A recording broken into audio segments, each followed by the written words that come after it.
Bonjour à toutes et à tous et bienvenue dans notre émission consacrée à la clôture de la 27e conférence de la Convention cadre des Nations Unies sur les changements climatiques. Mesdames et messieurs, une fois de plus, bonjour et bienvenue dans cette émission réalisée depuis l'Égypte.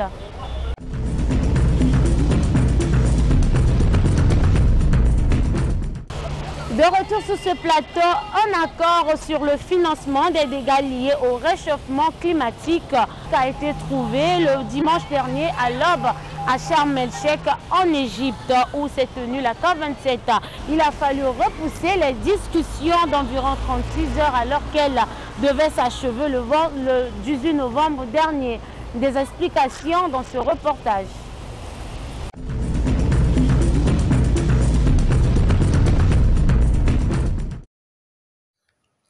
Débutée le 6 novembre dernier, la 27e conférence des parties à la Convention cadre des Nations Unies sur les changements climatiques, COP27 en sigle, s'était achevée sur un accord concernant les pertes et dommages. En effet, 4 enjeux avaient constitué les débats de la COP27. Il s'agissait de la justice climatique, du financement des pertes et dommages, des objectifs de réduction des émissions de carbone plus ambitieux et de la planification de l'adoption. Après d'intenses négociations qui se sont prolongées jusqu'au petit matin du dimanche 20 novembre à Sharm el-Sheikh au lieu du 18 novembre 2022, les négociateurs de cette 27e conférence des Nations Unies sur le climat sont parvenus à un accord sur l'établissement d'un mécanisme de financement pour indemniser les pays vulnérables quant aux pertes et dommages dus aux catastrophes induites par le climat. Cependant, cet accord ne fait pas l'unanimité de tous. Il est mitigé selon certains observateurs et négociateurs. Selon certains observateurs et négociateurs, mes amis, nous avons entendu les appels et nous avons répondu. Aujourd'hui, ici à Sharm el-Sheikh, nous avons créé le tout premier fonds dédié aux pertes et dommages, un fonds qui a mis si longtemps à se créer. Nous voulions également faire des pas en avant définitifs. Nous étions beaucoup à être d'accord pour proposer un certain nombre de mesures qui auraient contribué à cela. Les mesures pour s'engager à un pic des émissions en 2025 comme la science nous le recommande, pas dans ce texte. Le suivi clair de la réduction progressive du charbon, pas dans ce texte. L'engagement net à éliminer progressivement tous les combustibles fossiles, pas dans ce texte. Et le texte sur l'énergie s'est affaibli dans les dernières minutes. Aujourd'hui, c'est un jour symbolique. C'est un jour symbolique en termes d'impact que cette décision va avoir par rapport au futur. Ça fait 30 ans que les pays en développement sont en train de se battre pour avoir un fonds, une reconnaissance des pertes et préjudices liés et associés par les changements climatiques. Aujourd'hui, le matin, quand moi je quittais ici vers les 2 heures du matin, je ne pensais pas qu'on allait avoir ce deal. Et il y a eu la compréhension de tout le monde. Le deal qu'on a, c'est un deal qui reflète la volonté collective de tous les pays. C'est un grand accomplissement que d'obtenir un accord sur la création d'un fonds pour les pertes et dommages. Après 30 ans d'efforts, de la part des petits États insulaires, des pays vulnérables et des pays en développement. Siéger aujourd'hui à la COP27 pour obtenir cet accord est le résultat d'une lutte collective.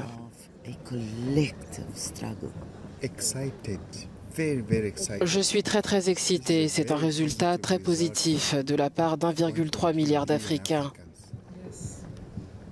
Pour nous, le succès de cette COP en Égypte dépendait de ce que nous pourrions obtenir en matière de pertes et dommages.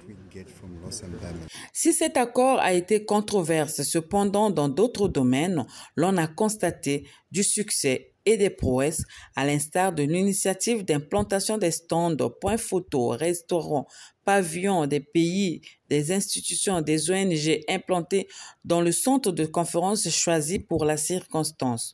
Ceux-ci avaient pour rôle d'exposition, d'éduquer le public, de partager les innovations, de promouvoir les progrès et d'encourager la coopération.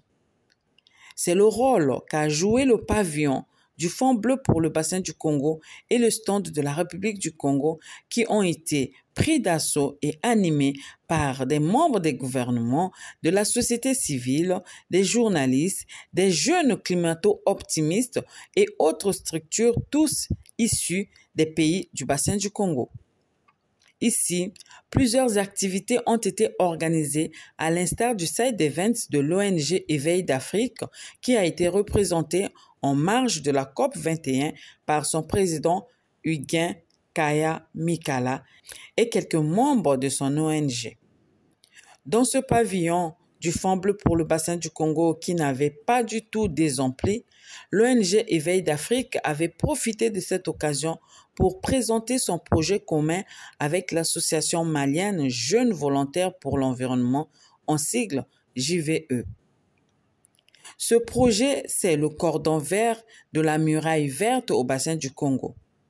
C'était devant un parterre de femmes parlementaires et ministres maliennes, ainsi que certains cadres congolais et les jeunes Africains décomplexés qui militent pour la préservation de l'environnement.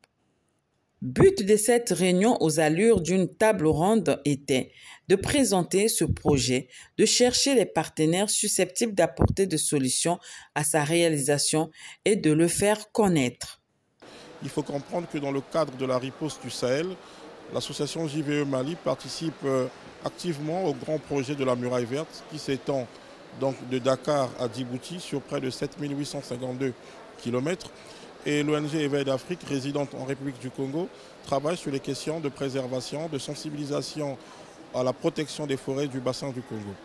Il s'agissait donc de voir comment on pouvait pallier sur les développements d'une agriculture qui serait respectueuse de l'environnement, ce que nous appelons par l'agriculture climato-intelligente, sur une gestion responsable de nos forêts, qui sont là des foyers de séquestration de carbone, sur une transition énergétique qui mettrait en valeur ici des foyers améliorés, c'est-à-dire des foyers qui ont une faible empreinte carbone, mais surtout de réfléchir sur des politiques de développement durable. Donc ça a été une coopération fructueuse où nous avons pensé que tout simplement que les connaissances des uns et les compétences des autres, une fois mises en place, pouvaient ressurgir ici une forme de réponse à la question climatique, réponse de l'Afrique, parce qu'il faut noter que l'Afrique est le continent qui pollue le moins. Nous sommes pratiquement à 3,8% d'émissions de gaz à effet de serre et nous sommes malheureusement le continent qui subit le plus les affres et les aléas du changement climatique. Alors comment il faut réfléchir à mettre en place une solution africaine ou un plan Marshall africain de riposte sur la question climatique, et nous avons pensé que la COP27 était le promontoire ou le vestibule idéal pour présenter effectivement ces avancées. Déjà, il faut comprendre que la mission régalienne d'une organisation de la société civile s'inscrit dans le cadre de la sensibilisation. Nous faisons de la sensibilisation tout simplement pour que nous ayons des citoyens éco-responsables, des citoyens qui s'investissent dans le cadre de la protection de l'environnement. À ceci, il faut ajouter que nous avons mis en place un projet d'amélioration des foyers que nous avons appelé foyers écologiques pour que les femmes s'impliquent véritablement sur les questions climatiques. Et ensuite, nous allons, en rentrant à Brazzaville, nous allons lancer le projet de l'éco-citoyenneté publique afin d'éduquer les jeunes dans les systèmes scolaires à être des citoyens engagés sur les questions climatiques et sur les questions environnementales. La responsable de la commission genre et climat de l'ONG Éveil d'Afrique, Madame Reine Passy, revient sur le sens et la place de la femme dans ce projet. Pour sensibiliser la population concernant ce projet, tant au Mali qu'au Congo-Brazzaville, nous allons d'abord commencer par user aux moyens de communication classiques, par exemple créer des pages Facebook, créer des pages YouTube, justement pour donner les gens la connaissance que c'est quoi la Grande Muraille Verte, sa cartographie. Elle se tend de Dakar à Djibouti, essayer de donner un peu des informations sur la Grande Muraille Verte, également donner des informations sur les grandes forêts du bassin du Congo pour que la jeunesse malienne connaisse c'est quoi le bassin du Congo, découvre c'est quoi le bassin du Congo et qu'également la jeunesse congolaise découvre également la Grande Muraille Verte. Actuellement, nous sommes sur un projet que nous sommes en train de mener, qu'on appelle Bokassia Bassi.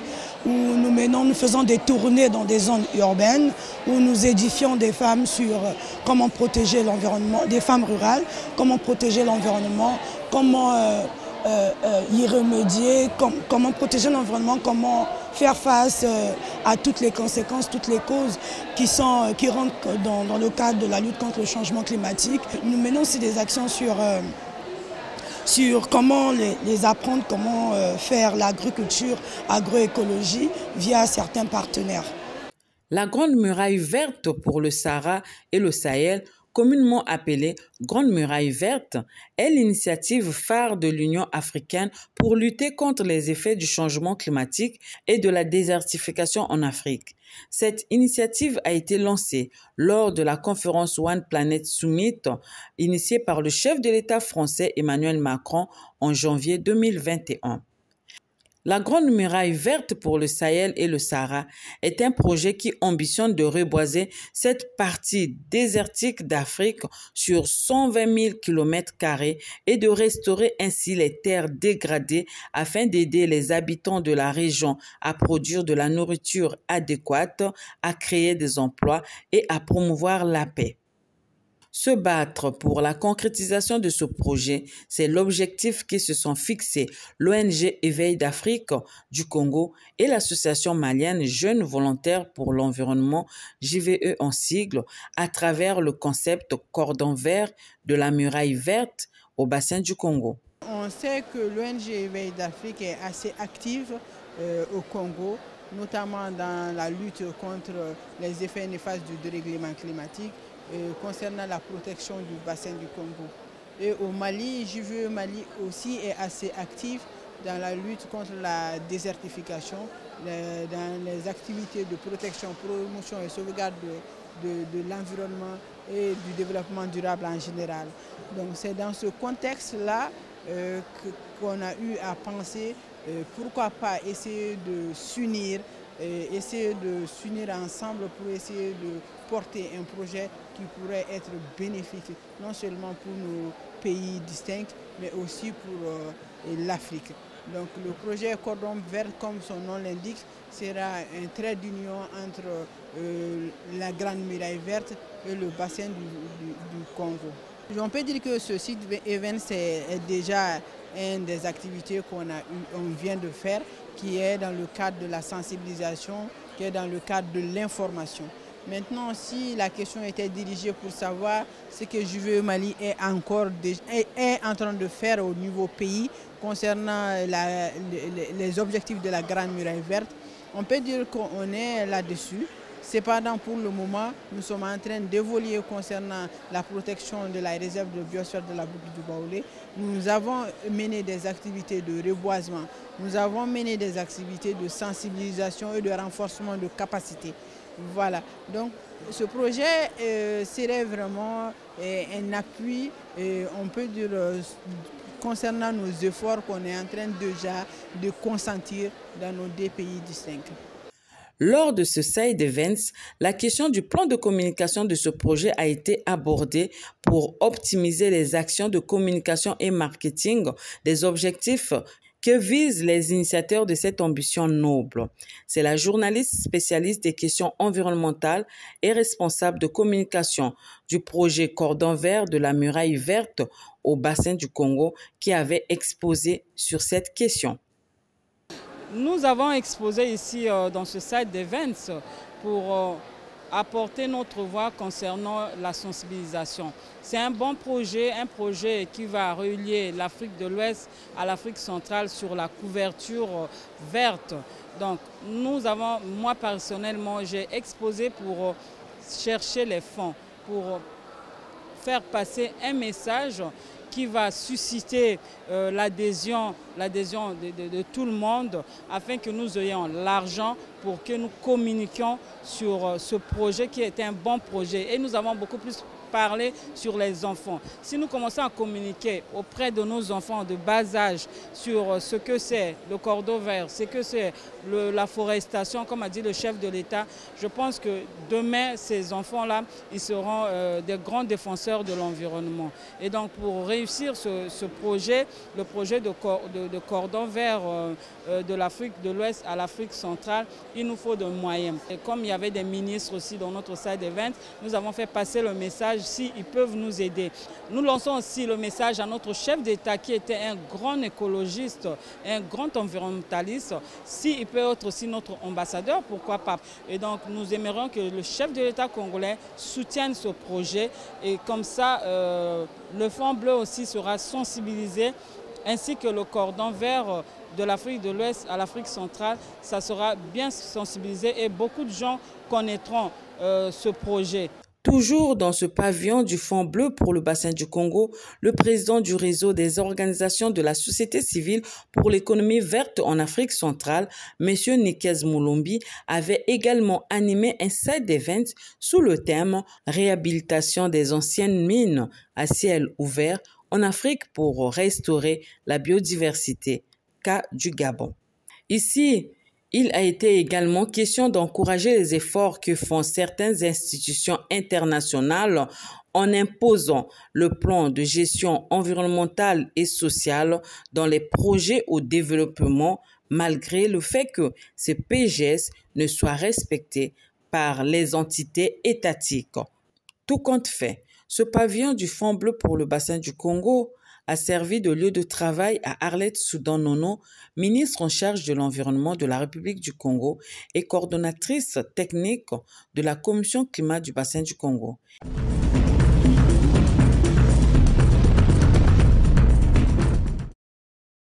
Sharm el-Sheikh, ville égyptienne, s'était transformée du 6 au 18 novembre dernier à la ville mondiale écologique de lutte contre les changements climatiques. Tous les représentants des pays et institutions membres de la Convention cadre des Nations Unies sur les changements climatiques ont répondu présents à ce grand rendez-vous environnemental. Personne n'était resté en marge de cette conférence. Les peuples autochtones de la planète et les enfants ont également été de la partie.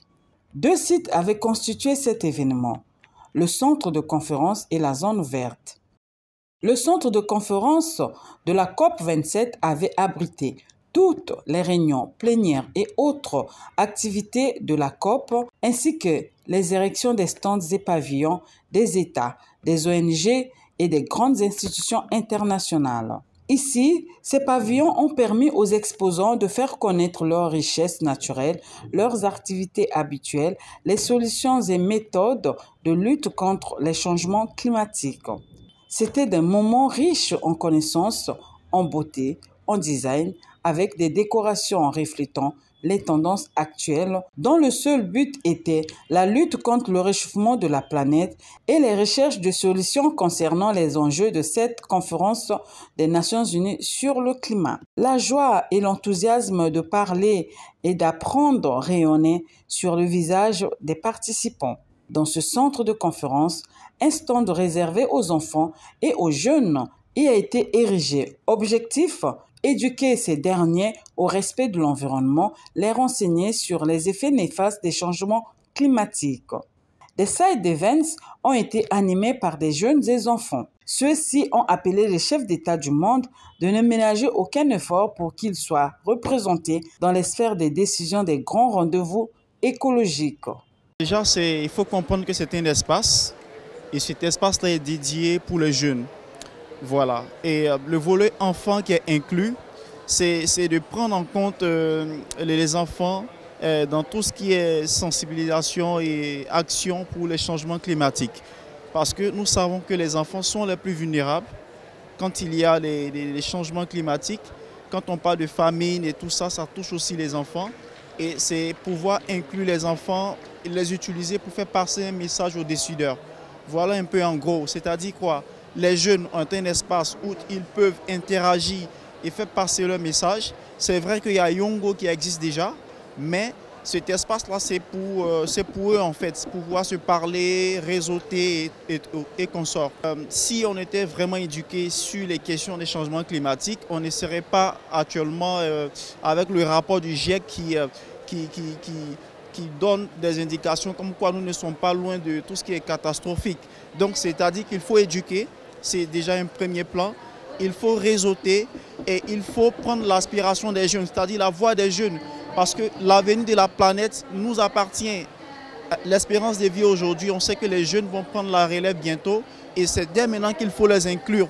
Et déjà, au niveau de la COP, c'est bien réfléchi. Les jeunes commencent à prendre position, à avoir plus de la voix. Voilà. Est-ce qu'ici, on peut retrouver des jeunes adultes ou bien il y a aussi des mineurs? Des jeunes, déjà, il faut comprendre que quand on parle de jeunes, c'est de 18 à 35 ans. C'est là qu'on parle de jeunes. Maintenant, il y a aussi des adolescents. Voilà, c'est pourquoi vous avez vu Youth and Children, c'est-à-dire utiliser les plus jeunes pour pouvoir les impliquer très tôt déjà. Et moi aussi, en Côte d'Ivoire, je le fais aussi avec mes élèves, puisque je suis dans le domaine de l'éducation. Et je fais de la sensibilisation avec les plus jeunes, c'est-à-dire pour qu'ils comprennent très tôt dans quoi nous sommes et des gestes à ne pas faire pour préserver l'avenir du monde. Donc c'est ce qui se reproduit ici, on va dire. Comme on l'a souvent dit depuis notre arrivée et jusqu'à aujourd'hui, il faut pouvoir quand même impliquer la jeunesse dans les procédures de prise de décision et dans les projets la mise en œuvre des projets d'adaptation et de résilience. Puisqu'aujourd'hui, il n'y a que les jeunes qui peuvent parler aux jeunes. Et pour préparer la relève, il faut d'abord former les jeunes. Donc nous, on parle beaucoup plus d'éducation, de formation et de renforcement de capacités. Il faut aussi accompagner la jeunesse puisque la jeunesse a le potentiel. Je pourrais dire que mon pays, le Bénin, étant parmi les pays les plus vulnérables aux effets néfastes des changements climatiques, fait partie des premiers pays qui sont quand même où la jeunesse est au cœur de l'action pour l'autonomisation climatique. Donc, on pourra dire que dans toute l'Afrique de l'Ouest, le Bénin fait partie des pays où les jeunes font des actions concrètes. Du coup, je dirais que la jeunesse a le potentiel. Nous avons le potentiel. Nous avons besoin de renforcement de capacité et d'accompagnement. Ça peut ne pas être du financement, mais de l'accompagnement technique. Du coup, je dirais qu'avec ça, la jeunesse sera beaucoup plus impliquée et mobilisée dans le processus de prise de décision et de mise en œuvre des projets de lutte contre les changements climatiques.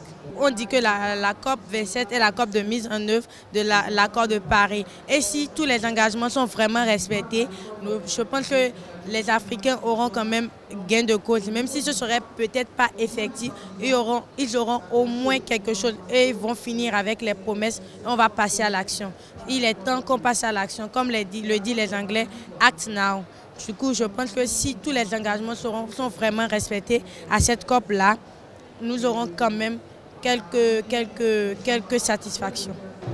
Vraiment, déjà, vous savez, les jeunes, ils mènent l'action climatique, ils sont au cœur de la lutte contre les changements climatiques. Déjà, au Congo, on voit beaucoup de jeunes qui innovent. J'étais dans la semaine, lors de la journée dédiée à la jeunesse, c'est-à-dire le 10 novembre passé, au Fond Bleu, pour animer un panel avec mes camarades. Et c'était par rapport à l'adaptation et la résilience au changement climatique. Et j'ai pu entendre beaucoup de jeunes parler de leurs projets qu'ils font. Et déjà aussi de notre côté au Bénin, on mène beaucoup d'actions pour pouvoir engager les jeunes dans l'atteinte des ODD et aussi dans la mise en œuvre de l'accord de Paris. Et je vais demander aux décideurs, surtout aux dirigeants mondiaux, de pouvoir inclure davantage les jeunes dans les processus décisionnels. C'est-à-dire qu'il faut qu'ils soient impliqués de plus en plus. Bien vrai, ça a eu une avancée. On a pour la première fois dans l'histoire de la COP une journée qui est dédiée aux questions des enfants et des jeunes. Mais il faut plus. Parce que nos enfants, dans nos communautés, dans les villages, ils souffrent beaucoup. Par exemple, quand je prends certains villages, on rencontre des enfants qui souffrent des problèmes de malnutrition. Et ça, c'est le problème de l'insécurité alimentaire. Il faut investir beaucoup plus dans la finance climatique, surtout quand on parle d'adaptation, et aussi inclure les jeunes dans les politiques climatiques. Un stand qui a attiré aussi notre attention, c'était le stand de la RDC. Ici, les ressortissants exprimaient l'ambiance bon enfant. Oui, en tout cas, ça se passe très bien. Il y a plusieurs pavillons, il y a plusieurs ateliers, il y a plusieurs réunions. Donc, ça se passe bien. C'est juste question d'intérêt. Et il faut chercher quel est là où vous trouvez plumier pour apprendre, pour faire les networking, pour parler ce que tu veux. Voilà. Le but que j'avais ici, c'était plus chercher les networking, chercher les partenariats avec la jeunesse, comment on peut faire des choses pour impacter au niveau national. Voilà. J'ai participé dans plusieurs réunions concernant la jeunesse et voilà. Alors si nous sommes là, c'est parce que nous venons d'un pays qu'on appelle pays solution, la République démocratique du Congo avec son bassin qui a beaucoup de potentiel, mais qui malheureusement ne bénéficie pas de tout ce qu'il a comme potentiel en termes de compensation. Alors si nous sommes là, c'est parce que nous venons pour faire entendre encore la voix de la RDC à travers cette organisation, à travers les Nations Unies, afin que la RDC puisse bénéficier de tout ce qu'il a comme potentiel par rapport à d'autres pays. En tant que jeunes, ça nous fait du bien de voir qu'il y a un pavillon qui nous est réservé, mais on voudrait bien qu'il y ait encore beaucoup plus d'opportunités pour les jeunes. Parce que vous savez, la jeunesse, c'est ça l'avenir de demain.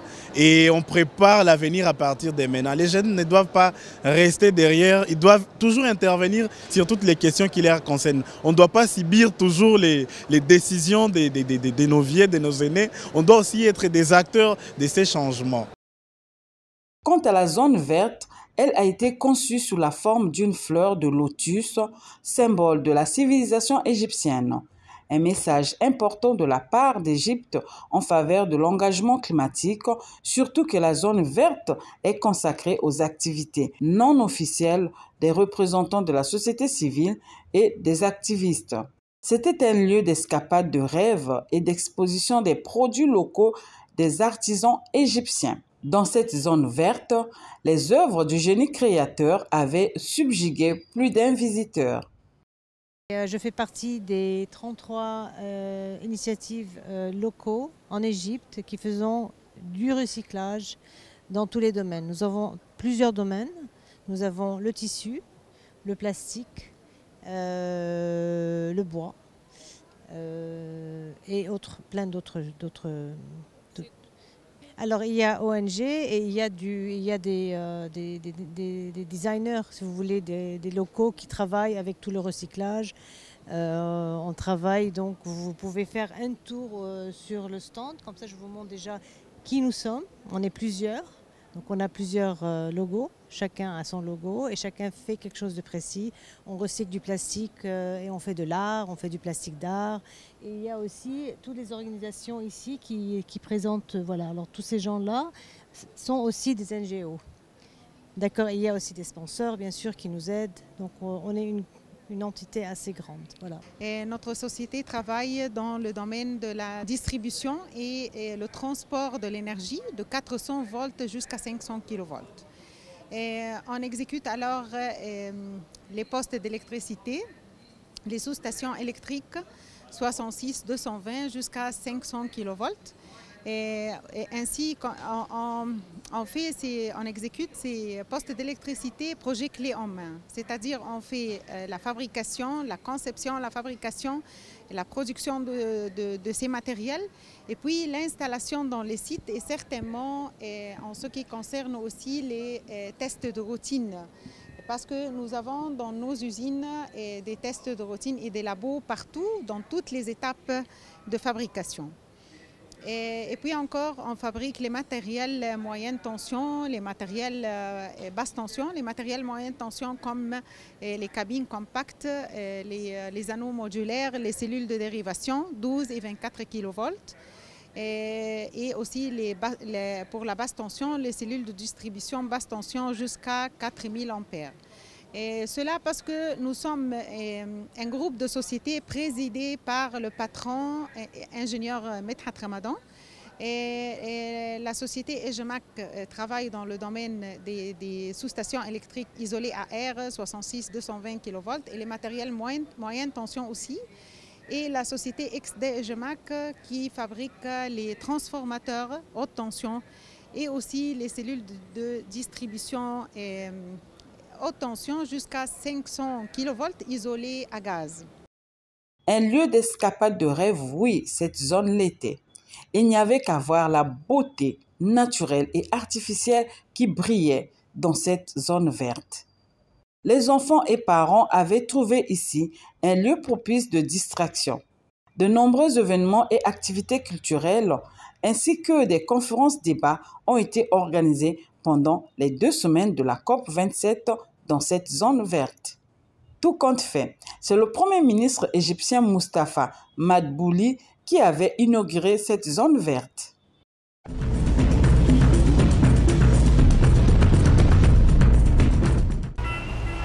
C'est la fin de notre émission consacrée à la cérémonie de clôture de la 27e conférence de la Convention cadre des Nations Unies sur les changements climatiques. Nous rappelons que cette émission a été réalisée en Égypte. En tout cas, merci d'avoir été des nôtres. Portez-vous bien. À la très prochaine occasion.